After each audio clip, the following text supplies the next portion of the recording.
All right. Hey, Chris, so let's get started and let's just dive in. So EWD is more of like a family rather than a single line. And so I guess like give us a brief overview of the family and then, like how does that family compare to some of the other lines or families or however we want to call that, that Sennheiser offers? Right. So Sennheiser has done this in products in the past too, where like our Evolution wireless analog systems that have been out for a long time, there were a 100, a 300, and a 500 series. And the idea behind this is that the all the products in this family, EWD, EWDX, and EWDP products all have the same transmission scheme. So the codecs and the technology behind getting the audio from the transmitter to the receiver Mm-hmm. are common between all of them, and that allows you to mix and match components. So if there's a component on a feature that you like from another one of the products in the family, you can grab that product and use it with your receiver from another product in that family. So Meaning that there like are you can have an EWD receiver and an EWDX transmitter and they'll still work together. correct. Great. Correct. And so the differences between those three, EWD is kind of the entry level professional wireless system. It's got 56 megahertz of bandwidth. You can coordinate up to about 90 channels with the EWD system. Um, the EWDX is a little bit more of a Robust. mid-level pro contractor. There's a couple of unique features with it. First of all, in the EWDX, the transmitters have e-ink displays on them, Mm, so you can see the name of the transmitter, battery life, stuff like that, nice. right on the transmitter. And those are, Um, those are OLED? they're e-ink. E-ink. So Okay. yeah, so what the difference is, it's an LED, but it stays on without power Oh, in nice. the last state that it had. So if you take the batteries out of the transmitter, you can still see the frequency or the name or whatever information you had on that display, So you don't have to which is power it kind of up to cool. see what it is. Right, exactly. That's fantastic. So that's a pretty neat feature.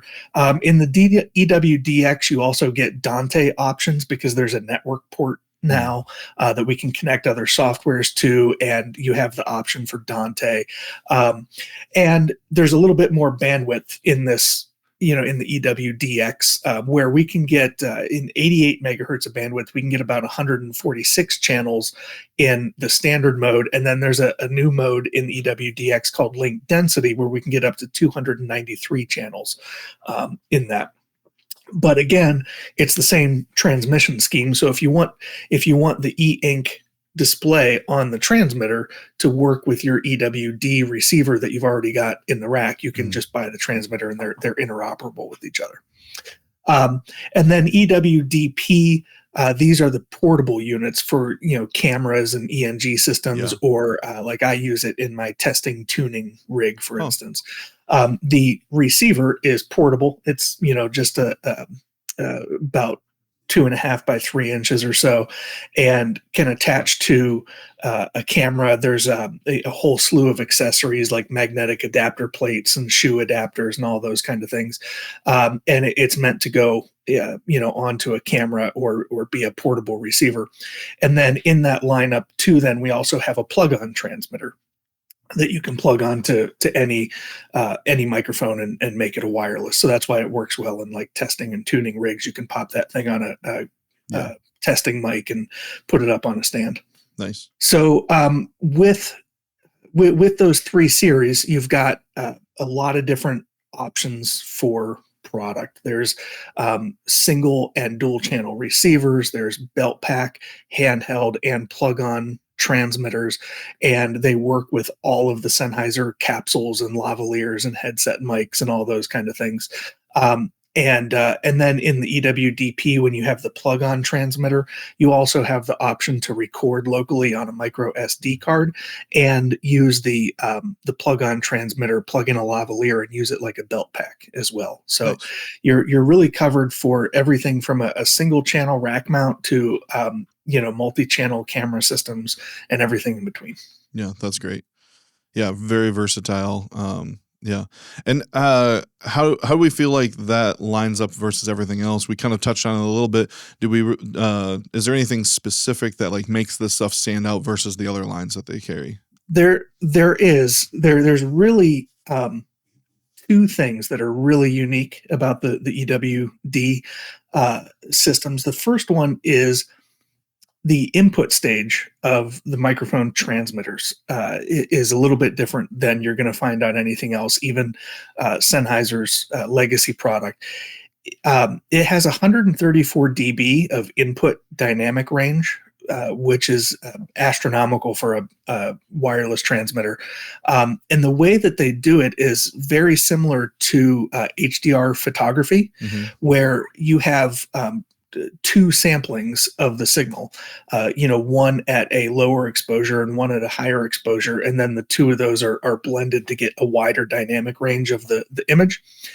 Same type of thing, but on the A to D converter. So you've got two stages in two different gain ranges. So when those signals are combined, we get 134 dB of input dynamic range. And that allows you, it simplifies a couple things for the user. One, you've got a wider range of uses that you can use those transmitters for. And if you've got somebody who is a soft talker and somebody who's a belter, and they need to share a mic at different points in the performance, those kind of things, makes that a little bit easier. And you can use essentially any of the Sennheiser capsule options without having to go into the transmitter and adjust input gains and sensitivities and things like that specific to that capsule. Oh, that's so great. It makes interchanging those things a little bit quicker and easier. Yeah, give us a little bit of like comparison. So like 134, what's the legacy stuff usually sit at for comparable? So it depends. But with the legacy system, especially in analog, you're talking, there's a couple different things that are going to limit that dynamic range. You've got a companding system in there that you don't have in the digital systems where you're using a codec instead. So on a legacy analog system, at best, you're probably going to be in the 110 to 120 range. Okay. Where that's what you are at on the output, but on the input, you've got a lot more range. So in terms of capsule options and making adjustments to the transmitter, it gives you more options and eliminates some of the things that the user needs to do to use those things. Removes friction points. Right. Yeah, that's great. And frankly, there are things that, some customers may not know that they even need to do. There's a lot of things, people who use wireless systems a lot of times take for granted that, they take it out of the box and it might kind of work. And then they go to, I want to upgrade my capsule, and they put it on. It doesn't sound quite right because they don't know that they need to go in and adjust sensitivities and those kind of things. So what's the second unique thing? So the second unique thing, and this is a big one, is that the EWD does something that no other wireless systems besides Sennheiser's very high-end systems do, and that is that the transmitters do not intermodulate. And this is a feature that is perhaps not as well known about this series, but it's really, really important. One of users' biggest problems in wireless systems is the intermodulation between transmitters if you're using more than one transmitter on stage. And it changes dynamically through the performance because it has to do with proximity of users. So it might be something that if you go and put microphones on stands and do a scan at the beginning of a show, you're fine. As the show progresses and people grab the transmitter and walk around with it and stand next to each other, you run into problems that you didn't expect to have, RF hits and dropouts and those kind of things. Yeah, I've seen that a lot, like in house worship when like pastor and his wife are sitting next to each other at a podium talking, and it's like we did mic test, and then it's like, oh, now they're sitting, literally right up on top of each other, and it's like, why does pastor's mic keep, randomly, dropping out? It seems like.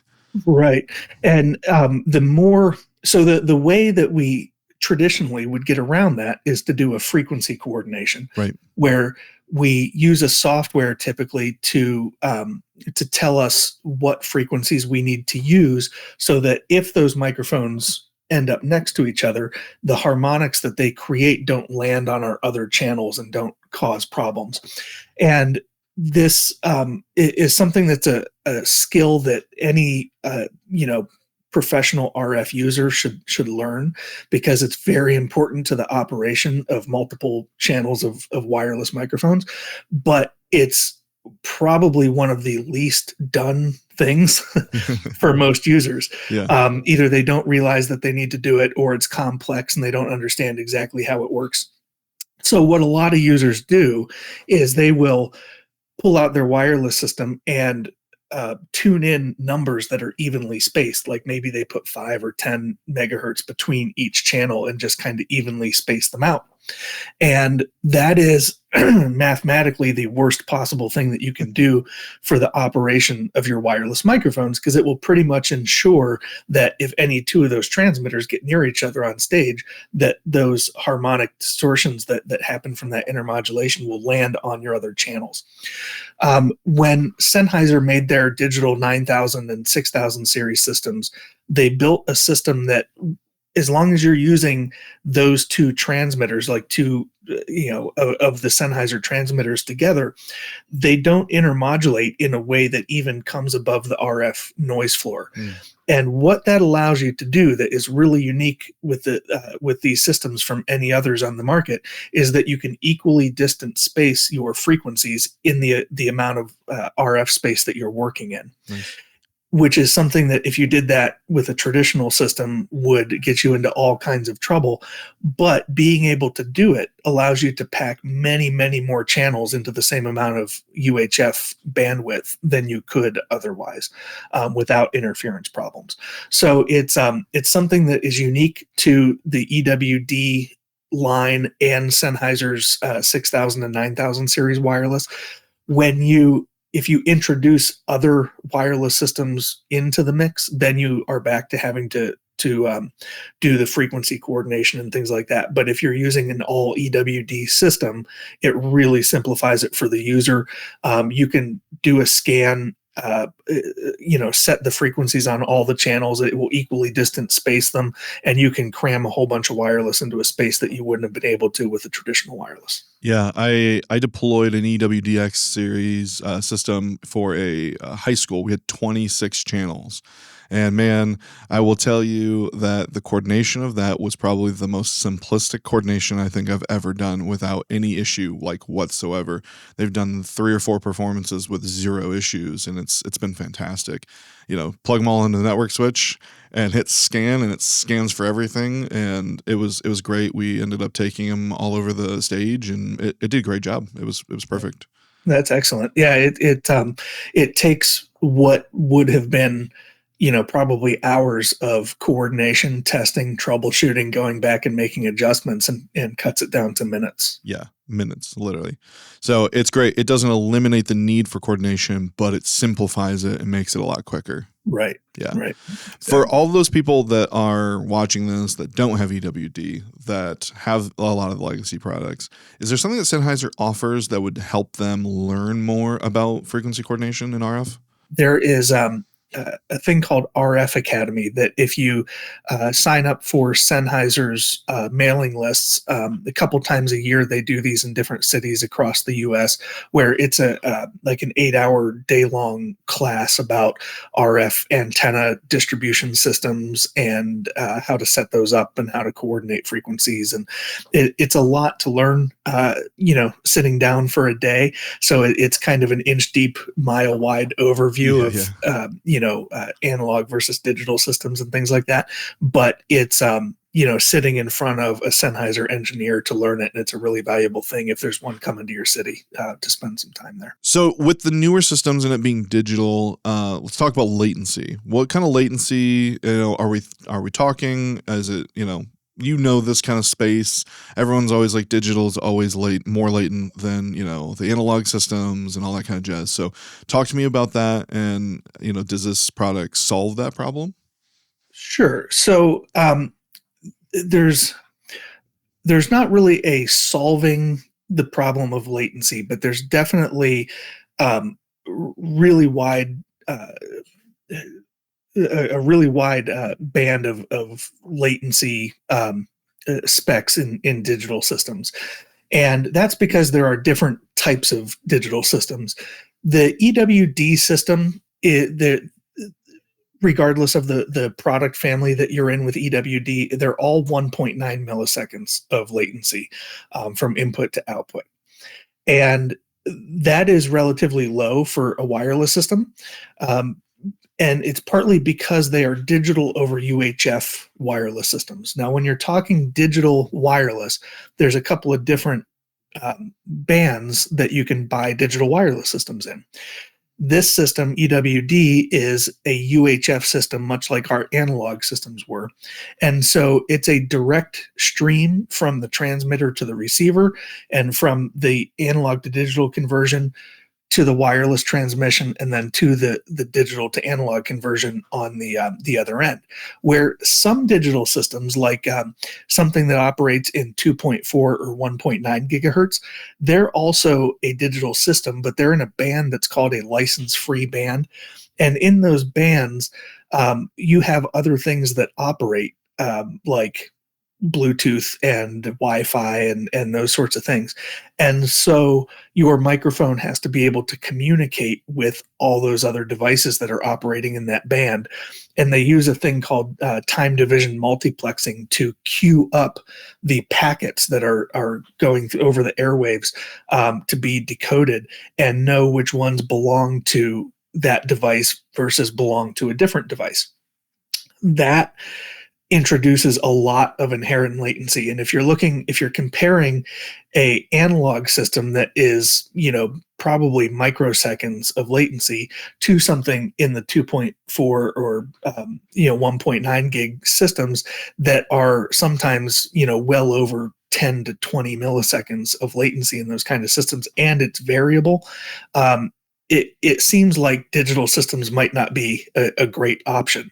But when you're talking digital over UHF, you're at 2 milliseconds of latency throughput, which is manageable in a system. Now, when you're using things like in-ears and a digital console and other things that add latency too, it's definitely something that needs to be considered in your overall throughput.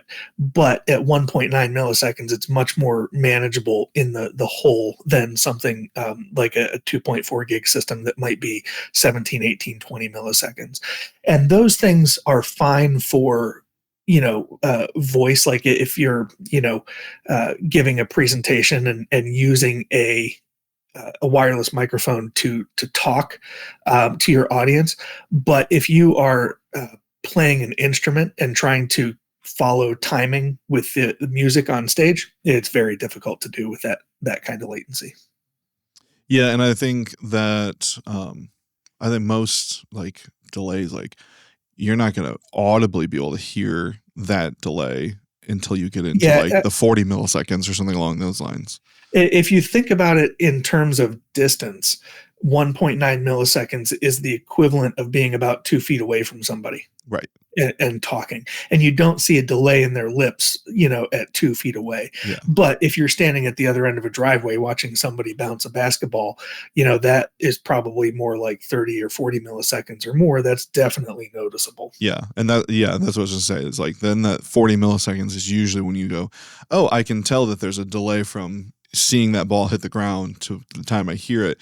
But it's also not so much that it's like you're not watching an old Japanese translated movie either, right? Exactly. And the biggest, I think the biggest problem with latency comes for in-ear users. Yeah. Because it's more noticeable there than when you're listening to it even through a wedge, because the wedge standing 10 feet away from a wedge is introducing latency as well. But when you've got it directly in your ear and there's a delay that's upwards of 20 milliseconds and you're trying to strum along on a guitar to the drums, it can get pretty difficult. Yeah. All right, so as we talk about the system essentially trying to remove friction points is what we call on here, ease of use. So talk to us about like setting it up. We pull out, our units, we rack them all up and we turn them on and we're getting ready to set them up. I guess let's talk about that. How easy is that for the novice, or do you have to be, RF, specialist to be able to set these up? Well, one of the things that's really cool about the EWD systems, um, previously, to network our systems together and have them communicate and coordinate and lock in channels across multiple systems, you had to put them onto a computer network, which isn't super difficult, but it's beyond the capabilities of a lot of users. I was just say, let's face it, in House of Worship, I mean, you have like 3 or 4 mics. If you have 3 or 4 mics like this, you might not have that many network ports, or you might have a volunteer that doesn't understand how to do that. Right, exactly. So what they've done on EWD is there's a Bluetooth low energy chipset built into each of the receivers and transmitters. And so through an app that we call EWD Smart Assist, you can essentially network all the wireless pieces together, um, and control and monitor them and set up the settings in the transmitters and receivers without without having a network cable to go onto a switch and having to give it an IP address. If you can pair a set of headphones to your phone, you can set up the EWD Smart Assist app, and it is creating a network, between those devices and your phone or your mobile device. It's just a Bluetooth network rather than an Ethernet network, and so there is real communication between them. You can name your channels, you can initiate scans, you can do firmware updates, you can set up large multi-channel systems, up to 16 channels, and do it all through your mobile device, which is pretty handy. And most people can manage pairing a device to their phone. It's something that we do every day at this point. So Yeah. Or, for house worship people, they might already have an iPad that's there to mix the front of house soundboard, something along those lines, so that they could have it on there as well, correct? right, correct. Yeah, it works on uh, Android and iOS, and it works on iPad and iPhone, just as well. So anything that has can run that app and has Bluetooth can connect to it, and it's really easy to pull up the app, and you do the connection of the devices through the app. You don't have to go back and forth to your Bluetooth settings and then to the app. You open up the app, it walks you through a wizard, tells you when to hit the sync button on the front, connects to it. It does all the back end stuff of syncing the Bluetooth chipset on your phone to the Bluetooth of the device right in the application. Yeah. Did you mention, is this for EWD, EWDX, and was it DP? Is It that for all of it them? it does work with all three product series. Early on, when EWDX was first released, it did not work with the app. So if you have an early system and you want to start using the app, you may need to do a firmware update. Gotcha. But it works with all the products in the series. Oh, that's fantastic. I will say that it is a very intuitive app, which you don't tend to get a lot of times when you have a company that's notorious for engineering things. Like engineers tend to like muck things up for some reason. But yeah, it's been really great. It's been really simplistic. I love like the simplicity of labeling, being able to see all the frequency stuff, see the battery, all that kind of jazz. It's super great, right in my phone or my iPad. So Yeah, and it is very easy to use. It's quick, and there are some benefits to using the phone, in that, like, if you need to lock transmitter settings or something like that, you can do that remotely without having to be at the transmitter, and you can get notifications and things like that of issues as well. you can shut this little button off so that like the pastor can't mute his own microphone. Right, Things like that. It gives you, the front of house engineer, all of the control. right. And we know that Yeah, that's because what we're this all is all about. control We're freaks, all and control we freaks. we need that. That's awesome.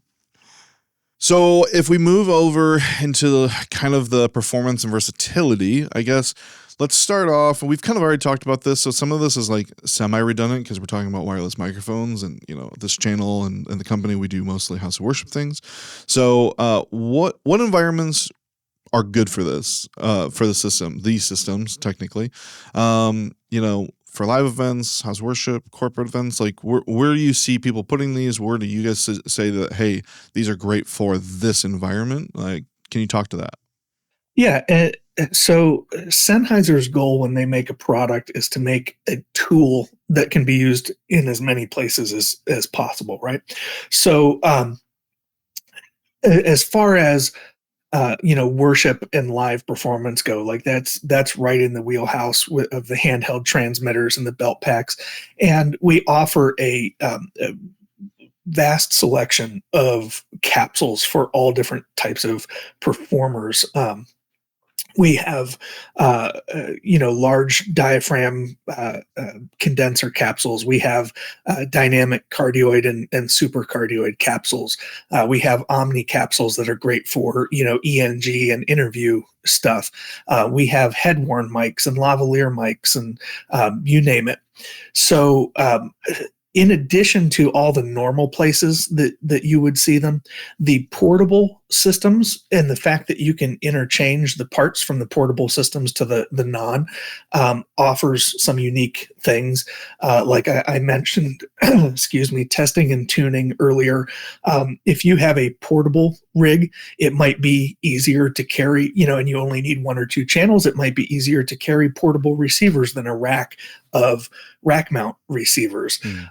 If you need to put a shotgun on stage for a theatrical performance, you can take a plug-on transmitter from the portable range and use it with your EWD receiver that's in your rack that normally is for a lav or a handheld. So there's really a tool for every kind of use case that I think you could think of as far as live performance, corporate events, ENG, and film production, and all those kind of things. Cool. And when we're talking about live events and worship events and all those kind of things, we're talking battery life, right? That's always everyone's number one thing. How long does the battery last? And then I think part of that question also comes in earlier. You said that you can use these in all these different formats.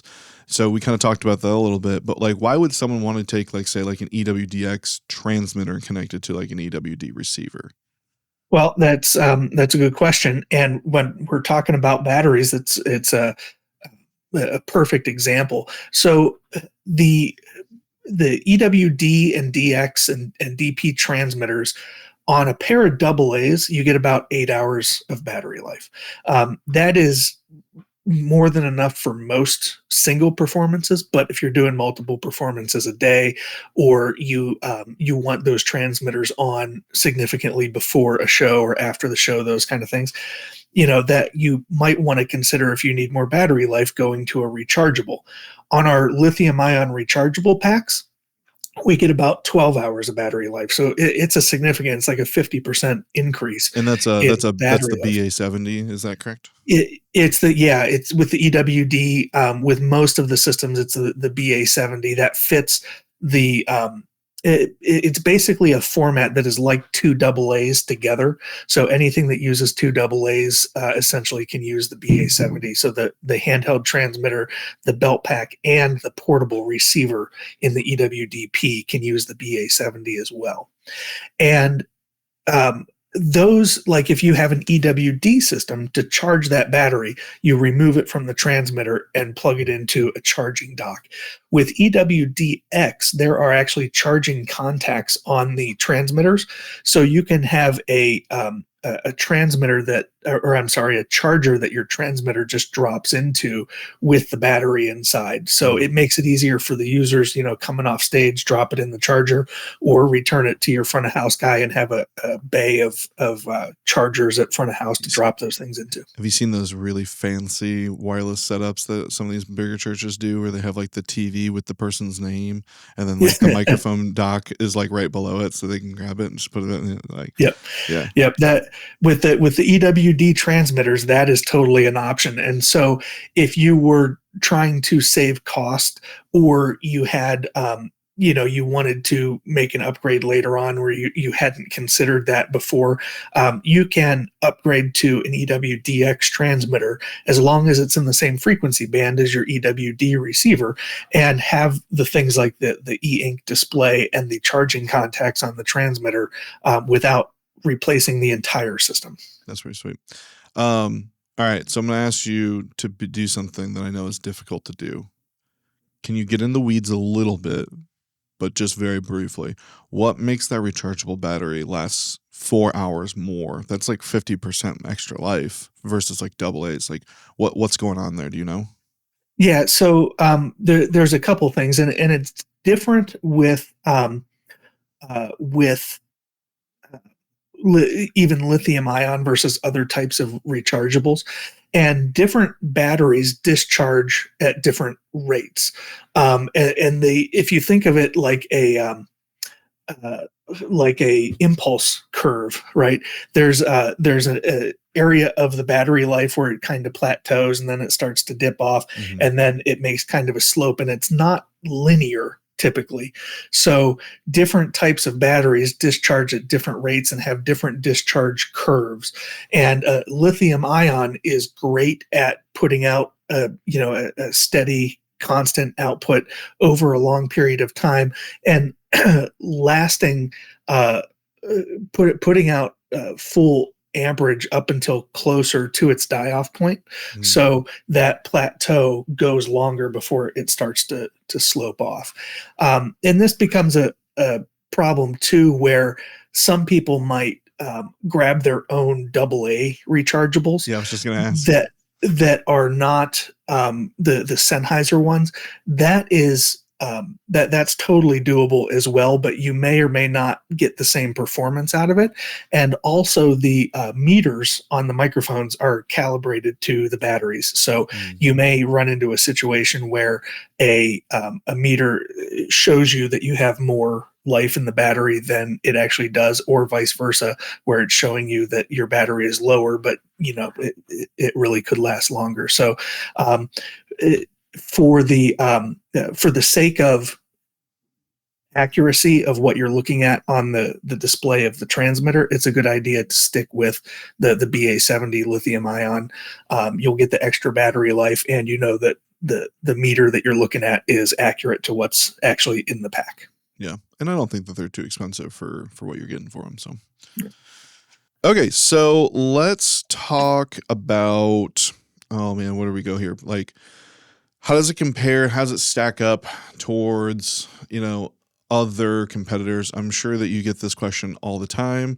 Wink, wink. So why don't you kind of talk about that? I think both of us are kind of on the same page. We don't like throwing other people under the bus or anything like that. So we kind of stick with a price range, because like I always find it difficult when people are like, well, is this the Chevy? Is this the Cadillac? It's like those are really hard to do, because it's like there's features that are different from brand to brand and like those kind of things. So it's like, I think that, like me and you were just talking about before the show is, let's stick with like, in a $700 price range, right? We have this. So can you kind of speak to that? Yeah. So there's really, so the EWD, DX, and DP, the price ranges that they fall into, the EWD is kind of that $700 per channel range, a little bit more or a little bit less, depending on depending on the series that you get. They start at about $599 for a system, and go up to $700 or $800 for a system. So they're in that range, but starting at $599. The things that EWD does in that price range that are really different than the competitors. The first one is that equidistant spacing and the number of channels that it allows us to coordinate in that range. Like Sennheiser, you mentioned it before, is an engineering-driven company, and they're always very conservative about what they say the systems will do specification-wise, because there's always it depends, kind of asterisk. Under promise, over deliver. Right. But even on the EWD systems, which is the kind of the barrier point of this family of products, they will tell you that you can coordinate 90 channels together in most places. Like if you have 8 or 9 free TV stations in a rural area, like, yeah, you can do really high channel counts. Right. You can get about 10 or so into a single 6 megahertz TV station band, which if you are coordinating with anything else in that price point, you would not be able to do. And the other thing that can I pause you there for a second? yeah. I would say that a majority of the installs that I've done with that price range for other manufacturers, usually the most I can get in a city environment is, technically I can fudge 12 if I'm really dialing them in.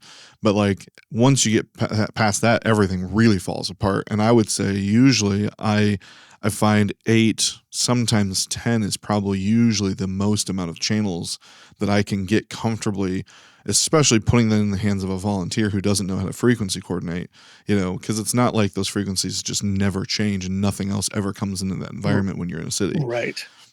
Right. And the things that you would do in a situation like that to try and eke more channels out, like use directional antennas and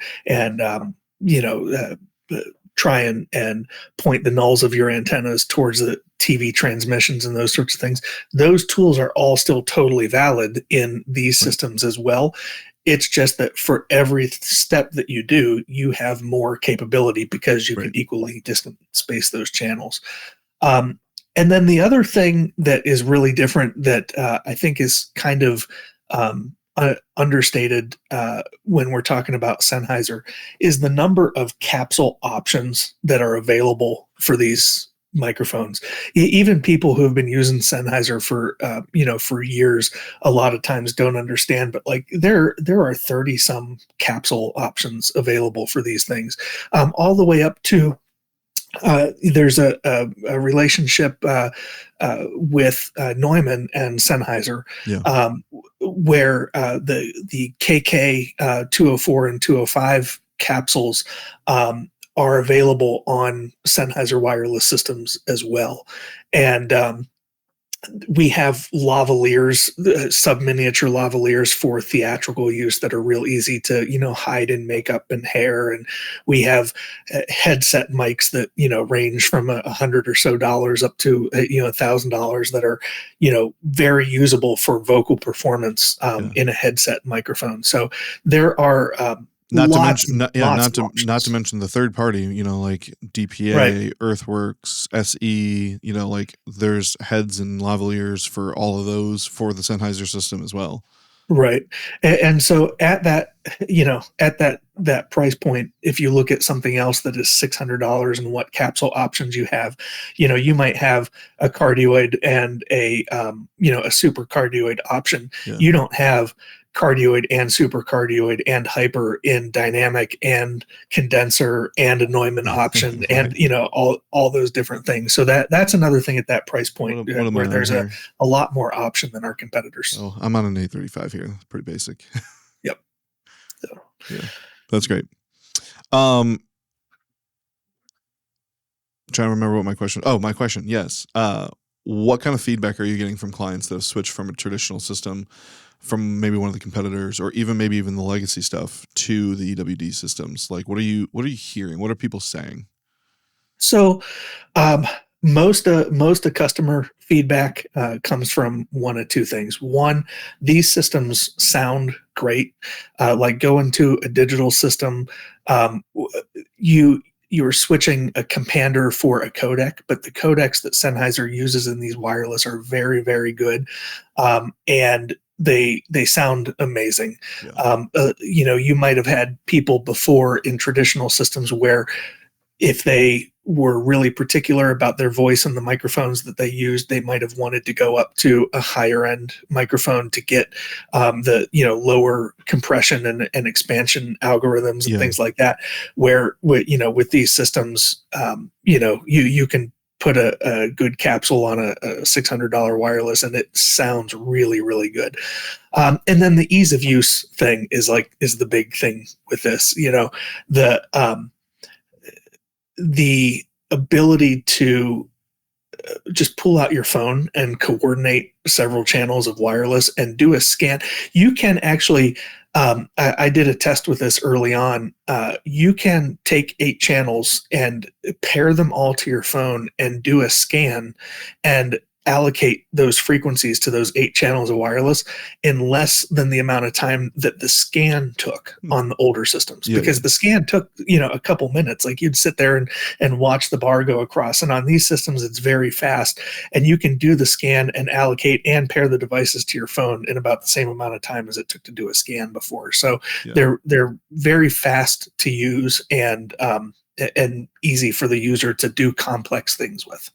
Yeah, it's really exciting. I remember when digital first came out, and it was like everyone dreaded it because it was really, at that time, there was only the one system that starts with an A that was out there that did it well, that didn't have, like you said, the companion issues. And so it was like when EWD came out, I was kind of skeptical, and I was like, all right, well, let's see it. And your firm was able to like bring them out and say, these are new, trust us, these are great. Sennheiser killed it with this, and you're not wrong. I sell EWD like crazy because it sounds good, it's affordable, it's functional. We remove friction points. It's just awesome. Dude, I think we've done everything we possibly can. I have one more question. What's the future of wireless looking like? Everything, especially now we're in digital world, everything from Bluetooth, the Wi-Fi, like our cars, our watches, our phones, our wallets, our hearing aids, like our glasses, like everything is living in this RF world. What's the future looking like moving forward? So it's very interesting. It's an exciting time if you like to nerd out about wireless audio technology. There are a lot of things happening in the wireless space. One that that has been happening for years to different varying degrees is our space to operate in UHF has been shrinking. Mm-hmm. And so what makes one wireless system work better than another in any given environment is the tools that you're given to operate in that space. EWD has a great set of tools for operating lots of channels in the UHF band. There are other things happening in the industry, kind of bigger picture things. There are things like Sennheiser has been doing these technology announcements, and finally they've announced a product in what they call WMAS wireless systems. And these are wideband audio systems. And what that means is that rather than use a single narrow carrier frequency where you're trying to coordinate several of those frequencies into a TV space, they're using that whole 6 megahertz chunk of the TV station. So rather than coordinate a bunch of channels in there, they just say, you know what, we're going to take the whole thing, and then we're going to use that to put basically as many channels as we want to in there. And also things like bidirectional communication and things like that. So it's very interesting. A lot of the major wireless manufacturers are working on some kind of thing in this this kind of new technology realm of wideband systems, and their real benefit, the real benefit doesn't come with 1 or 2 channels. The real benefit comes when you're doing 12, 18, 24, 36 channels, and you're doing in-ears and microphones together and those kind of things. In Sennheiser's new product that they've launched, the belt pack transmitter and the in-ear receiver are the same belt pack. So you can have less gear on the performer and that kind of thing.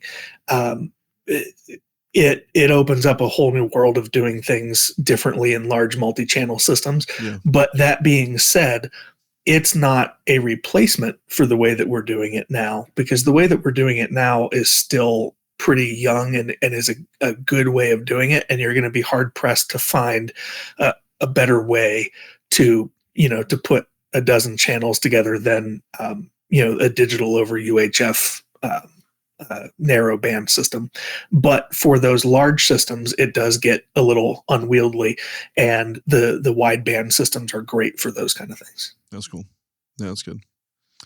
All right, so I know that there's like limited knowledge that you're allowed to share. Is there anything, I guess, anything new coming out for EWD stuff that people should know about, or is it kind of all out for the time being type thought process? For the time being, it's pretty well baked. But some of the things that have been happening on the EWDX side of things, where you can connect the receivers to a network, there are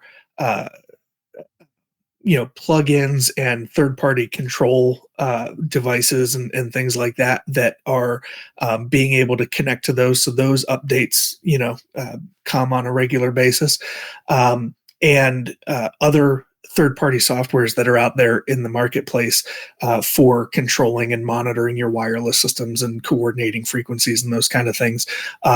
That seems to be, as far as product, it's pretty well baked. But as far as integrations with other things and the way that users use it, there's always new stuff happening on that front. So if you have a control system in your church or a console or something like that you want to see if there's compatibility to control those systems with, keep checking back, because those things are always being updated.